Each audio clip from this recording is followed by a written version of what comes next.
It's Ox from Dry Fire Training Cards, and today I want to share a great training tool with you. It's the Walther PPQ CO2 powered 43 caliber paintball gun, and this fills a void in training for a lot of people, and I'm going to share with you a few ways that you can use it. First off, you can just use it without a magazine inserted, no CO2, and run the trigger. It gives you a resetting trigger on a replica firearm, and the grip angle is well, it's different than a Glock, which I normally use, but I've found very good training with this. The sights are not perfectly in alignment. The angle is off just a little bit, but if you know that and work with it, it is not a problem. And of course, if you have a Walther or have another gun that has the same grip angle, you're going to be good to go.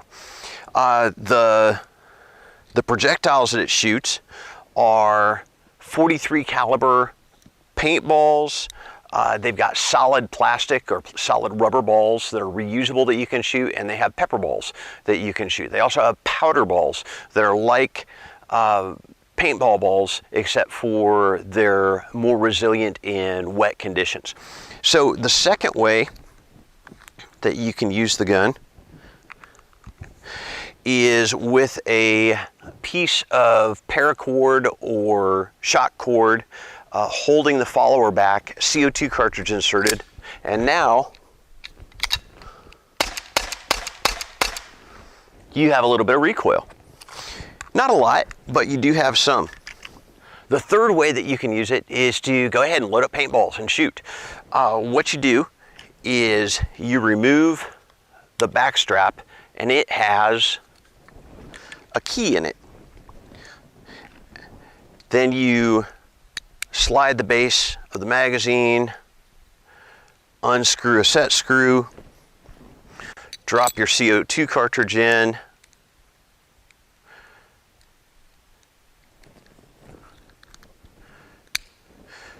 tighten it finger tight, and now you are good to go. And you have a marker. So now what you can do is simulate if you're practicing transitioning from striking to engaging with your pistol, and these paints clean off very easily, and they will go through cardboard, they will go through paper targets, but they splash very nicely on metal, on sheetrock, and on bob.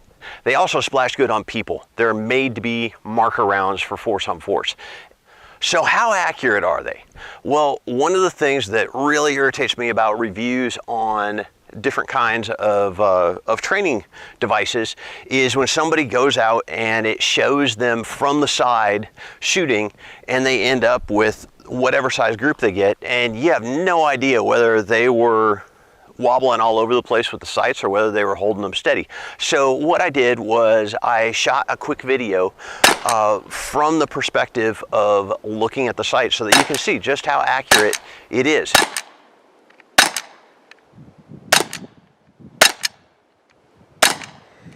And what you're going to find is that for the most part at 21 feet you're going to be able to hold an 8-inch group. And what I've found is when it does go off, because it's paintball, it's a round ball, it usually flies off at about 11 o'clock, and sometimes I'll end up with hits that are hitting the shoulder, even though the sights are dead center on the middle of the target. What's this mean from a training perspective? It means you don't really want to use it for precision when you're using the paintballs, but if you want to practice shooting on the move and transitioning and going between striking and shooting, it's a great tool. And I'd strongly encourage you to consider getting one. And yes, it will work with all of our training. It will work with Dry Fire Training Cards, with 21 Day Alpha Shooter, Draw Stroke Mastery, and Praxis. So if you have any questions, I'll leave a comment below and I'll be glad to answer.